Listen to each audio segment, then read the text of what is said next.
Winning the Class40 Transat CIC, Ambrogio Beccaria said that it was an incredibly close race, with lots of twists and turns. It was not often you win 2 transatlantic races in 6 months, and this is the first solo race that I have won on the boat. That is very, very important to me. And this is one of the best races I have ever done. A lot of the time it is about pain and suffering. This time I was very, very aware all the time of what I was doing, and everything worked very, very well. Au loin, les gratte-ciels de Manhattan rendent tout petit le monocoque d'Ambrogio Beccaria. Et pourtant, l'Italien a réussi quelque chose de grandiose, terminer The Transat CIC en moins de 12 jours dans la catégorie Class40. Oh, l'Atlantique, genre, mais qu'est-ce que j'ai kiffé! Ah ouais, mais j'ai adoré, mais c'est magnifique. Les derniers 4 jours avec Yann, c'était un des plus beaux jours que j'ai jamais fait de ma vie. Et plein système, plein météo. J'ai adoré, voilà. Et le fait surtout que du coup l'intensité reste toujours à un niveau assez élevé. Feu à la main, au pied de la Statue de la Liberté, Jan Lipinski célèbre lui sa 2e place après un duel intense en tête de flotte. Non, une belle course, c'était une sacrée course. Là on fait les malins parce qu'on est arrivé, mais on n'a pas toujours fait les malins quoi. Il y a quand même des moments où c'était un peu chaud quoi. Enfin, moi ça m'est arrivé d'affaler pour... je dis là je roule ou j'affale le speed, parce que là ça va pas le faire. Il y a une vague qui est rentrée dans le bateau. Là j'ai dit bon, on va commencer à calmer un peu le jeu. Puis là tu roules, puis tu dis ah ça va pas, je vais passer vite. Alors tu redéroules, puis tant pis, on y va quoi.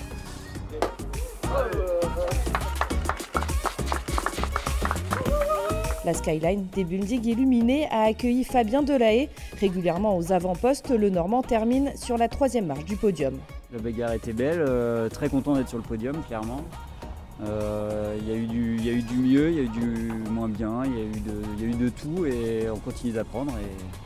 Et voilà. Et les 2 devant étaient quand même super bons et ça s'est joué à pas grand chose à chaque fois. Des petites transitions, on était tous les 3 ensemble et puis j'ai un peu lâché dans le contournement de l'ADEP, là ils sont partis avant moi. Je suis resté un peu bloqué dans la molle, ils ont démarré, c'est reparti fort et puis après j'ai jamais réussi à revenir et puis c'était joué quoi. Nicolas Desté, 4e, puis Alberto Bona, 5e, ont rejoint la Marine at 115. Il faut dire il y a une partie de frustration bien sûr côté sportif. C'était un peu dur parce que j'ai pris de retard. Après c'était difficile de rattraper les copains qui ont fait une super course. Ils ont vraiment navigué très bien, très solide, bravo.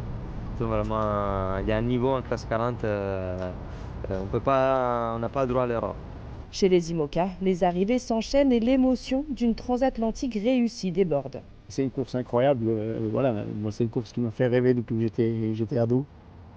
Avec les grandes épopées de Tabarani et tous les anciens. C'est une course que j'avais toujours voulu faire. Quelqu'un disait il faut la faire une fois dans sa vie, peut-être pas 2, mais c'est vrai que voilà, c'est dur comme course.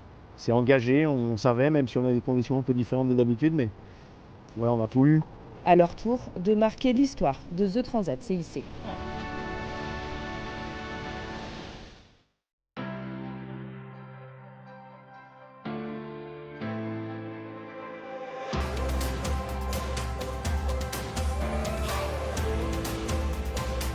This is your weekly global sailing highlights show, The World on Water, May 17, 2024.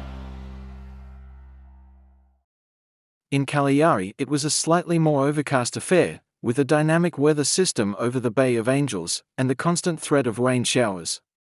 A shifting wind that gradually built to 12 knots but averaged 10 knots, was more than enough for Luna Rossa Prada Pirelli to rifle through their standard training drills over a near 4-hour afternoon training session, but the introduction of marks, and a virtual starting box, indicated a whole new shift in direction. We're here with Michele Cannoni, boat captain. Mickey, looked like some productive sailing today. Can you break down the day for us? No, it was a beautiful day. Everything went smooth. We didn't have any issue. Everything went well. We went around the marks. As you could see, we had lined up the whole race course for the boys to go around it, and we are happy on a day in the water. Mickey, what about the new jib sheeting system you're using compared to the LQ12? Is that something you've been taking from the Recon, or? It's something that we had in mind a lot. It's something not very far from our old main sheet system. I mean, I think everyone is going this way, more or less. So we are happy with the system we have. Obviously, there is a bit like margin for improvement, but yeah. When will you be mounting the second wing on the port arm? Very soon, because Jimmy doesn't want to bear away on this old wing anymore. So will we see it before Barcelona? We'll see, not sure. Can happen, maybe. Fingers crossed then.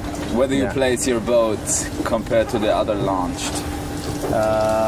In terms of beauty? No, in terms of performance.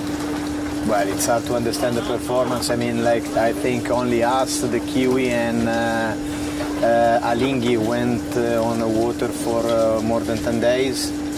I think they all, apart from the Kiwis, they launched like us with old wings. I think Alinghi is showing like they have a good boat and good appendages, and I think everyone is going to be there, so it's going to be a beautiful event, it's going to be a fast event, and it will be very nice. Mickey, would you say you change battery as often as you change cyclos? No, to be honest, like the cycling thing was a question mark for us, even if we tried the jigs, even if we tried simulator and everything, but as you know, we were one of the few teams that didn't use the AC75 from last campaign, so for us was a bit of a question mark, and we are very happy with everything we achieved on the shed before launching the boat, and today we proved that we can go around the marks. I mean, it's going to be hard for the boys, that's why they train 2 years restless, but feasible. Like, we didn't miss something big. We are happy. Michi, ci lasci un commento in italiano per i supporters Luna Rossa. Allora, Michele mi ha chiesto quale delle barche preferisco, ovviamente di fronte a voi tutti che questa è la più bella barca che c'è. Siamo d'accordo. Ok, e, molto veloce, saranno tutte molto veloci, sarà una Coppa America secondo me molto molto bella da vedere. Grazie Michi. A voi.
The shore crew in the Azores now have looked at Clarisse's Amoka, and this is what they found.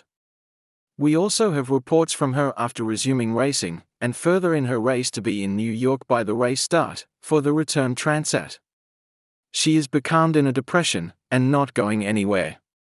Still, she has time to meet her deadline. So when we got the boat to dock and we assessed it, what we saw is that we had the bulkhead was quite catastrophically damaged across the bottom half.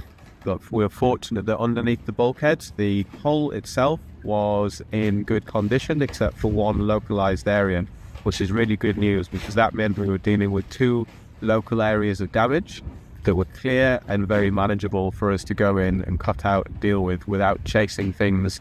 Sometimes you go into a composite structure and you keep chasing and there's been peeling and you don't know where something's going to stop, and you're trying to make a good judgment about how far you can go and still manage a repair within a sensible time.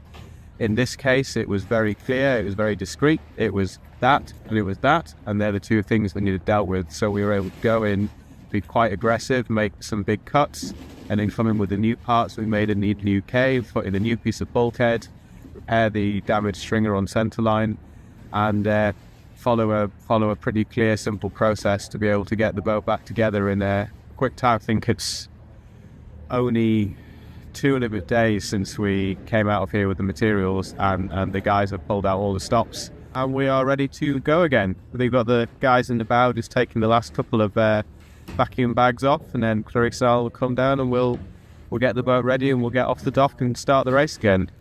It's only 2.5 days since we got out of here, all the materials, and really got into this repair, and everyone's really pulled together and worked super hard to get this done really quickly. I'm really proud of how hard the guys worked, so it's pretty good. And yeah, hopefully we get the boat out to New York, and then we'll reassess the boat there and make some additional plans and do some additional work if required to make the boat even better for the return back across the Atlantic.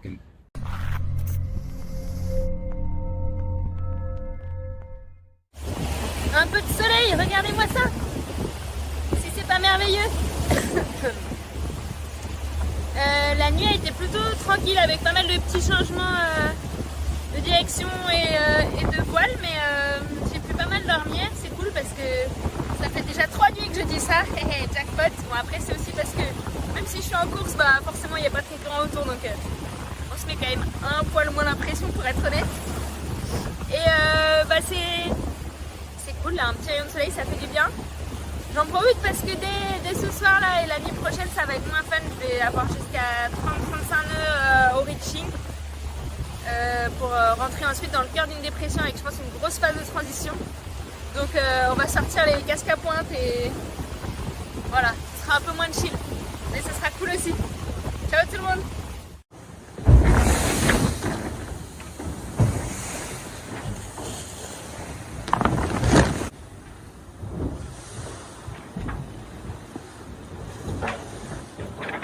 Je suis bloquée au milieu d'une dépression depuis hier soir et c'est un petit peu fatigant. Le sac est au milieu d'une dépression, il n'y avait pas de vent. Voilà, je suis un peu dans l'œil du cyclone. Voilà, c'est très joli, il y a du brouillard, etc. Mais j'avoue que on aimerait bien avancer jusqu'à la nuit, si c'était possible. Et là, je vois pas trop du vent aujourd'hui. Pas trop. Mais ça va venir. Je le sais que ça va venir. C'est l'avantage. C'est l'avantage. C'est que je le sais. Donc je suis juste avec patience.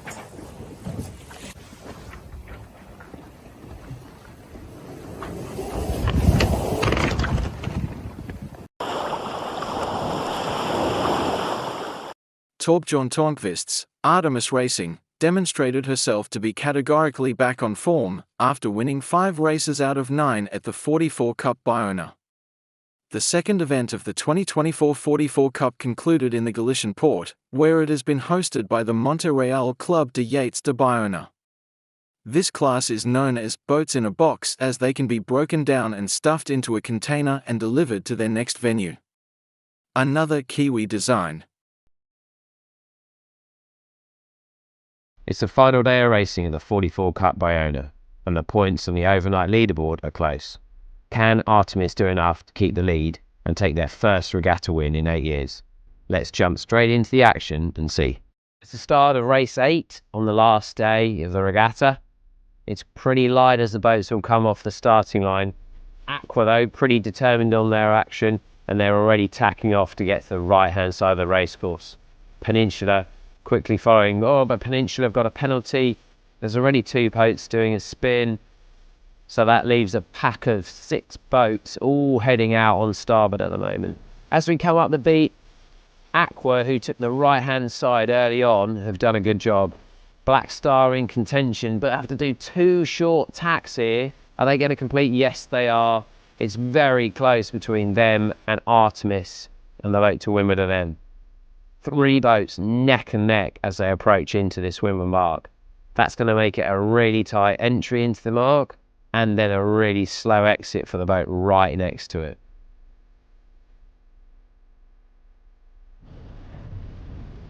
Aqua though, plenty of room. Coming out the wheel mark with space, turning the boat down nicely, the kite goes up, and boom, setting really well straight out of the mark. Artemis and Aleph simultaneously bear away, both spinnakers going up and the grinders punching out lots of power, trying to get the spinnakers up as soon as possible. Black Star coming in round inside boats and a set up on a nice deep lane inside those two in second and third. Breeze hasn't really come in so much, so it's really quite light. All the teams have been very delicate and very careful of maintaining as much speed as they can. As we approach into the bottom, Aqua have maintained that lead. They drop with nice time to then just start putting a graceful turn in to round and maintain their momentum. Artemis coming in for a jibe. Okay, standing by. Jibing a 4, 3, yep, 2. Just cross, keep crossing.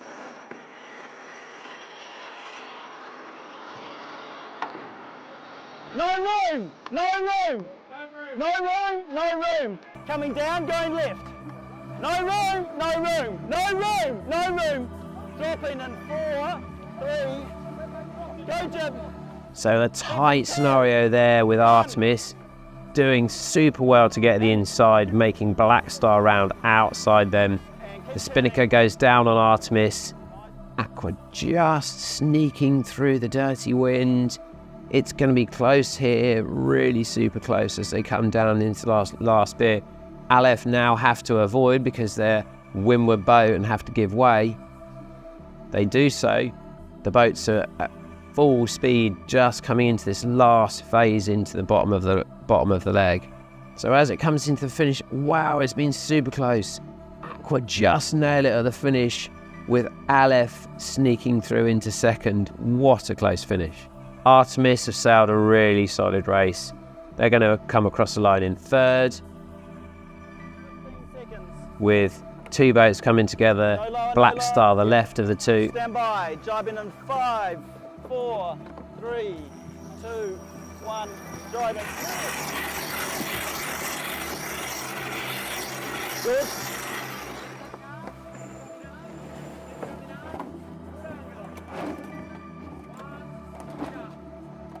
Yeah, a lovely finish there, lovely jibe to finish from Artemis.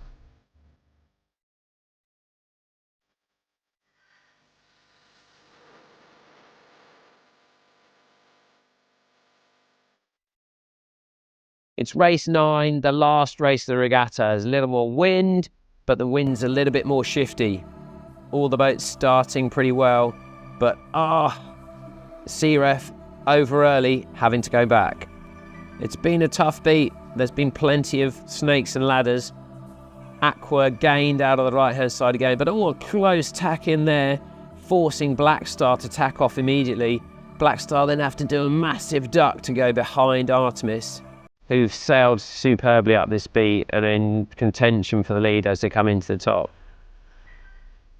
I think Aqua are going to have to do 2 tacks to get into the top here, potentially, or certainly sail very high.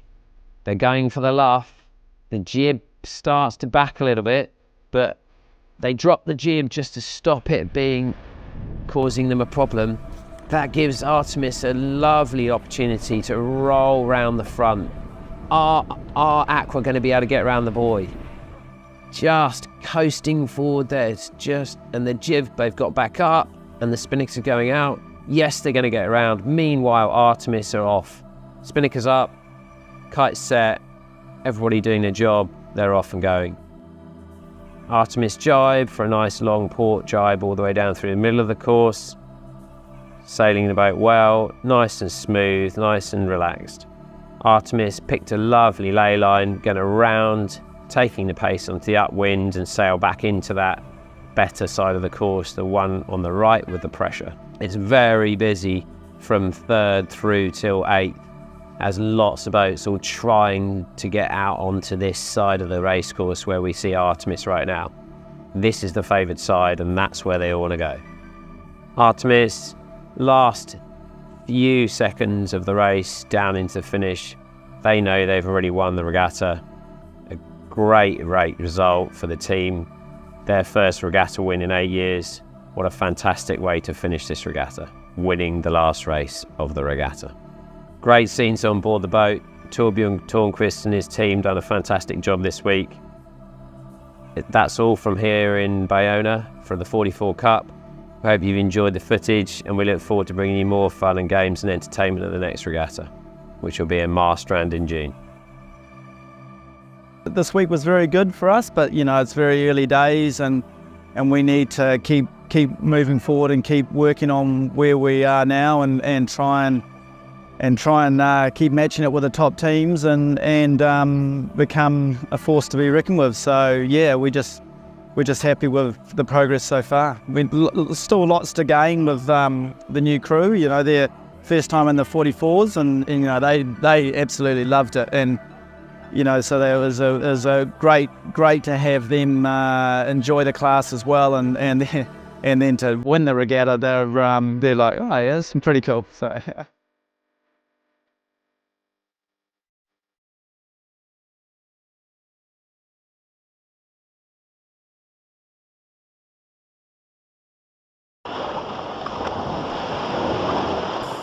2024, 470 world champions, Jordi Zama and Nora Brugman of Spain, claim one more title and are crowned European champions. The 470 European Championship, held in Yacht Club de Cannes, in France, was concluded with a medal race on Sunday, May 12. Following their successes in Parma, 2 months ago, where they claimed the 470 mixed world title, Jordi Zama and Nora Brugman from Spain have been crowned European champions in Cannes.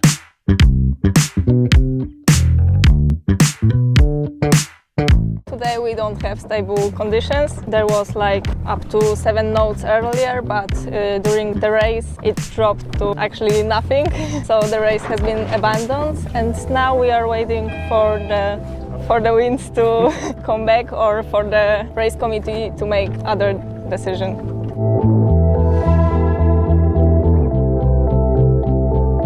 Today we are entering the Gold Fleet for the first time ever. Yeah, so coming up on my 5th Olympics here, really excited. Games in Marseille. Excited to be sailing with Laura, with Coach Robbie Bisi. Every time is different, every time is a new challenge. Looking forward to putting our best foot forward. This is my 2nd Olympics, but very different because my first one was during COVID, so really excited, and it's just amazing to sail with Stu and, you know, gaining experience as a team together, how different the fleet is now and how different our campaign is to all of the other campaigns that Stu's done, and so excited. This is so few people get to go to the games. For us to do it together as a team is really special.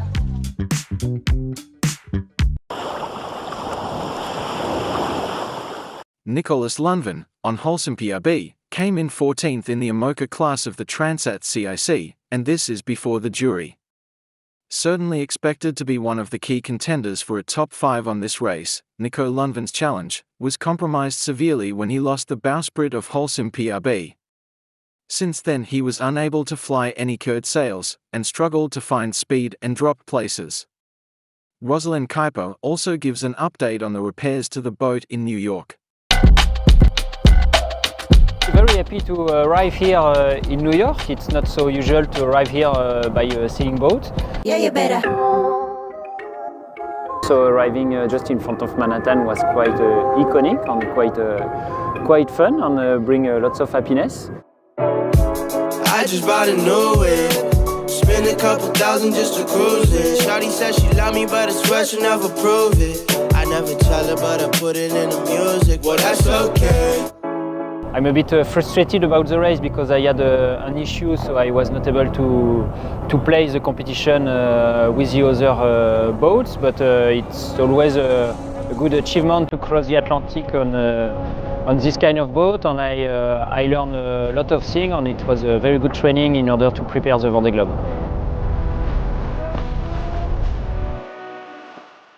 So we're in Moonbeam Marina now, before the start of the Transat back. We'll be full on with the team. We will work very hard to get the boat ready. They prepare everything, so they bring some specific tools and material here in New York, and they also, I think they already build a kind of piece to fit on the bowsprit, so everything is already prepared.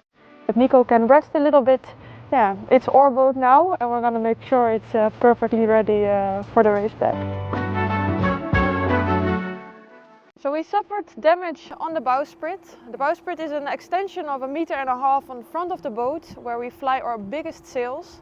There was a big damage, so Nico couldn't use the bowsprit, and that causes us a lot of places. So priority is now to get it fixed. It's a big job because the bowsprit is fully carbon, and we're here in New York City, so it's difficult for us to get all the resources we need. Luckily we have a lot of boats in this harbor, so the concurating teams, they're helping us. We're sharing to make sure that everyone is ready again for the race back. How do we repair this? Basically, there's a big hole in the carbon tube.